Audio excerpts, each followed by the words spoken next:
জানিয়ে দেব সর্বশেষ আপডেট বাংলা সংবাদ। শুরুতেই শিরোনাম। ইইউ এর প্রতিবেদন, গণতন্ত্রের গুরুত্বপূর্ণ মানদণ্ড পূরণ করতে পারেনি 7 জানুয়ারির নির্বাচন, থাকছে বিস্তারিত প্রতিবেদনে। এরপর জানিয়ে দেব 7 জানুয়ারি আওয়ামী লীগ প্রার্থীকে জেতাতে অনেক অপকর্ম করেছে, থাকছে বিস্তারিত প্রতিবেদন। সবশেষে জানিয়ে দেব প্রধানমন্ত্রী এসে দেখুন, বেনজির কিভাবে হিন্দুদের জমি দখল করেছেন রানা দাশগুপ্ত, থাকছে বিস্তারিত প্রতিবেদনে। এতক্ষণ শিরোনাম শুনছিলেন, এবার বিস্তারিত। 2024 সালের 7 জানুয়ারি অনুষ্ঠিত বাংলাদেশের জাতীয় নির্বাচন গণতন্ত্রের কিছু গুরুত্বপূর্ণ মানদণ্ড পূরণ করতে পারেনি বলে জানিয়েছে ইউরোপীয় ইউনিয়ন। বাংলাদেশের সংসদ নির্বাচনের ফলাফল সংক্রান্ত প্রতিবেদনে এমনটি জানিয়েছে ইউরোপীয় ইউনিয়নের নির্বাচন বিশেষজ্ঞ দল। প্রতিবেদনে বলা হয়, সামগ্রিকভাবে বাংলাদেশের 2024 সালের সংসদ নির্বাচন আন্তর্জাতিক গণতান্ত্রিক নির্বাচনের কিছু গুরুত্বপূর্ণ মানদণ্ড পূরণ করতে পারেনি। প্রতিযোগিতামূলক নির্বাচনের জন্য অপরিহার্য নাগরিক ও রাজনৈতিক অধিকার সীমাবদ্ধ ছিল, যার মধ্যে রয়েছে সমাবেশ, সমিতি, আন্দোলন এবং বক্তৃতা। বিচারিক কার্যক্রম ও গণগ্রেপ্তারের মাধ্যমে বিরোধী রাজনৈতিক দলগুলোর তৎপরতা মারাত্মকভাবে সীমিত হয়ে পড়ে। ভোটাররা ভোট দেওয়ার সুযোগ পায়নি উল্লেখ করে এতে বলা হয়, রাজনৈতিক দলগুলোর আসন ভাগাভাগি চুক্তি এবং ক্ষমতাসীন আওয়ামী লীগের নিজস্ব প্রার্থী ও দলের স্বতন্ত্র প্রার্থীদের মধ্যে প্রতিদ্বন্দ্বিতা ভোটারদের স্বাধীনতাকে স্বীকৃতি দেয়নি। গণমাধ্যম এবং সুশীল সমাজও বাক স্বাধীনতার নিশ্চিতে অনুকূল পরিবেশ ছিল না। এমনকি সমালোচনামূলক বক্তব্য ও স্বচ্ছতার বিষয়টিও সীমিত ছিল। এতে আরও বলা হয়, সাংবিধানিক নিয়ম মেনে 2024 সালের 7 জানুয়ারি নির্ধারিত সময়ের মধ্যে অনুষ্ঠিত হয় 12তম জাতীয় সংসদ নির্বাচন। এই নির্বাচন ছিল একটি অত্যন্ত মেরুকৃত রাজনৈতিক পরিবেশে পরিচালিত। বাংলাদেশ জাতীয়তাবাদী দল বিএনপি ও তার শরিকরা নির্বাচন বয়কট করার আসল প্রতিদ্বন্দ্বিতার অভাব ছিল। বিরোধীরা সরকার পদত্যাগ এবং নির্বাচন পরিচালনায় তত্ত্বাবধায়ক সরকারের দাবি জানিয়েছিল, যা প্রত্যাখ্যান করা হয়। প্রতিবেদনে বলা হয়, নির্বাচন পূর্ববর্তী সময়ে বিরোধী দলের ধারাবাহিক বিক্ষোভ 2023 সালের 28 অক্টোবর গুরুতর রূপ নেয়। এরই পরিপ্রেক্ষিতে বিএনপির নেতাদের গণগ্রেপ্তারের ফলে দেশের নাগরিক ও রাজনৈতিক পরিবেশের উল্লেখযোগ্য অবনতি হয়। নির্বাচনকালীন সময়ে বিরোধী দলগুলোর সমাবেশ, সমিতি, আন্দোলন এবং বক্তৃতার স্বাধীনতা কঠোরভাবে সীমিত করা হয়। বিএনপির প্রায় সব সিনিয়র নেতাকে কারাবন্দী করায় রাজনৈতিক কর্মকাণ্ড পরিচালনা বিএনপির পক্ষে অসম্ভব ছিল বলে উল্লেখ করা হয়। নির্বাচনের দিন অনিয়ম ও বিভিন্ন ও বিচ্ছিন্ন সহিংসতার কথা উল্লেখ করে প্রতিবেদনে বলা হয়, সাধারণভাবে সুসংগঠিত ও সুশৃঙ্খলভাবে ভোটগ্রহণ অনুষ্ঠিত হয়। সেখানে নির্বাচনের দিন ব্যালট বাক্স ভর্তি এবং জালিয়াতির প্রচেষ্টা সহ নির্বাচন কমিশনের প্রার্থীরা ভোটে অনিয়মের অভিযোগ করেছে। এর মধ্যে কয়েকটি তাৎক্ষণিকভাবে মোকাবেলা করা হয়, 25টি ভোট কেন্দ্রে ভোট গ্রহণ স্থগিত করা হয়, তবে অন্যান্য ঘটনার যথেষ্ট তদন্ত করা হয়নি। নির্বাচনের ভোটের হারকে ব্যাপক বৈষম্যের চিত্র উল্লেখ করে বলা হয়, নির্বাচন কমিশন কর্তৃক প্রকাশিত চূড়ান্ত ভোটের হার 41.8%। এটাই সারা দেশে ব্যাপক বৈষম্যের চিত্র প্রদর্শন করে।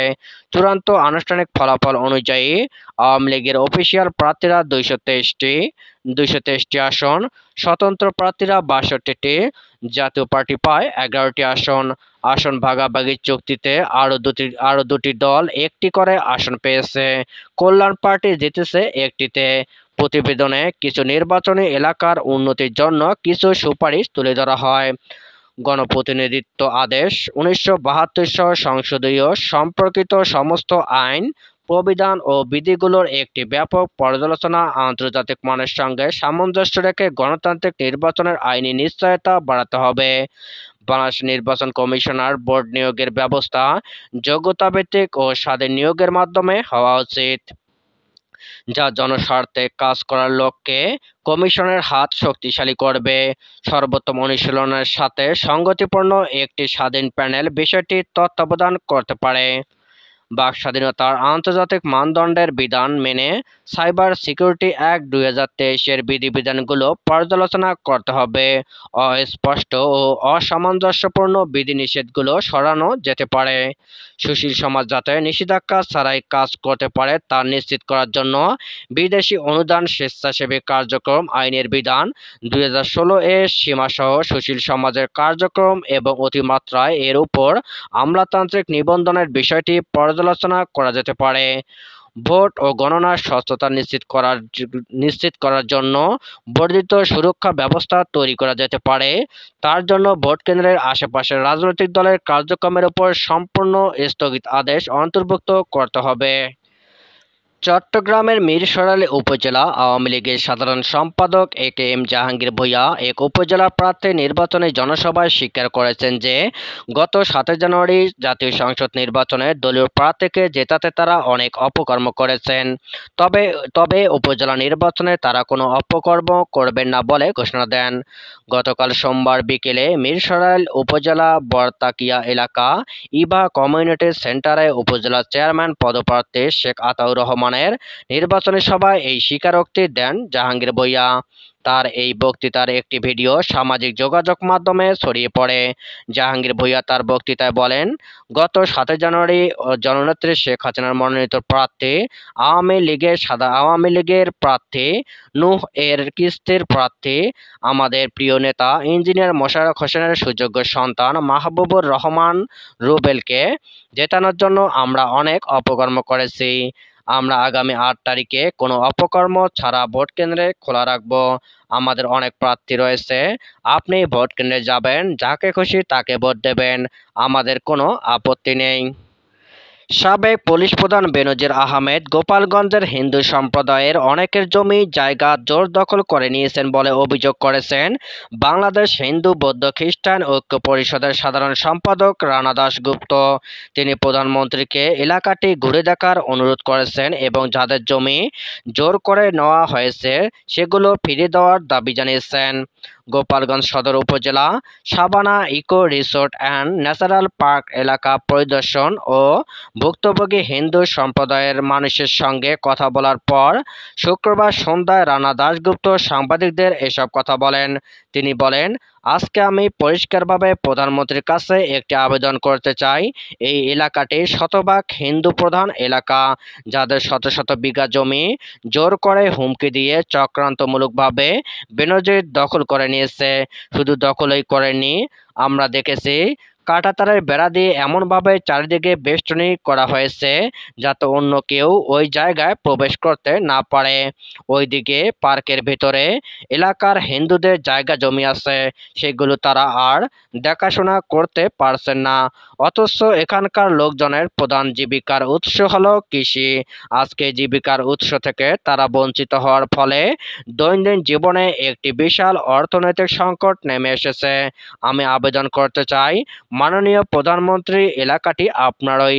আপনি একবার এলাকায় আসুন, আপনি দেখে যান কিভাবে এখানকার সংখ্যালঘুদের জায়গা জমি জবরদখল করেছেন বেনজির আহমেদ। রানা দাশগুপ্ত বলেন, আমরা দাবি ও আবেদন জানাই, যাদের সম্পত্তি দখল করা হয়েছে তাদের সম্পত্তি ফেরত দেওয়া হোক। এখন এই সিদ্ধান্তটি গ্রহণ করার দায়িত্ব প্রধানমন্ত্রীকেই নিতে হবে। একই সঙ্গে বলতে চাই, এই এলাকার সংসদ সদস্য শেখ ফজলুল করিম সেলিমও আসুন। জনগণ জানতে চায় তাদের এই অবস্থা কেন হলো। আমি আহ্বান জানাই তারা একবার যাতে আসেন। তাতে যারা এরই মধ্যে সম্পদ হারিয়েছে তারা অন্তত সান্ত্বনা পাবেন। তাদের ওই যে মূল কথা, সম্পত্তি ফেরত চাই।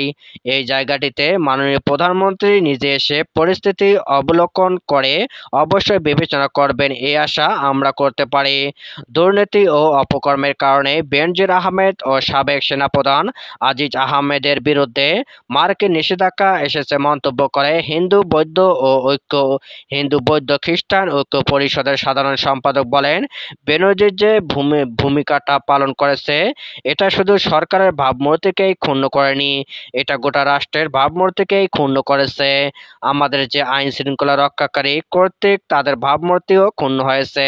আজকে জনগণ উপলব্ধি করতে পারছে এই জাতীয় দায়িত্ব যারা পালন করেছে তাদের এই অপকর্মের কারণে আজকে মার্কিন যুক্তরাষ্ট্রের যে নিষেধাজ্ঞা, এই নিষেধাজ্ঞাগুলো আজকের দিনে আমাদের মনে হয় এই বেনজির ও জেনারেল আজিজের কারণেই হয়েছে।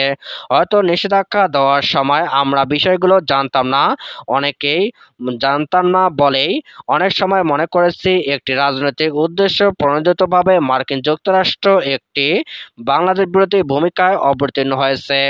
এ সময় আওয়ামী লীগের সাধারণ সম্পাদক ওবায়দুল কাদেরের বক্তব্যের সমালোচনা করে রানা দাশগুপ্ত বলেন, তিনি বলেছেন, বেনজির ও আজিজ যা করেছে সেটা উনাদের ব্যক্তিগত ব্যাপার, এখানে রাষ্ট্রের কোনো বিষয় নেই।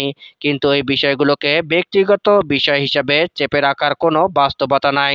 অতএব আজকে তাদেরও উচিত তারা বলুক এই মামলা বিদ্যমান থাকা অবস্থায় কি করে তারা এ দেশ থেকে চলে গেল এবং বিচার এড়ানোর তারা চেষ্টা করছে। তিনি বলেন, এ ব্যাপারে হিন্দু বৌদ্ধ খ্রিস্টান ঐক্য পরিষদের অঙ্গ সংগঠন বাংলাদেশ আইনজীবী ঐক্য পরিষদ ফ্যাক্টস ফাইন্ডিং কমিটির মাধ্যমে তথ্য সংগ্রহ করেছে।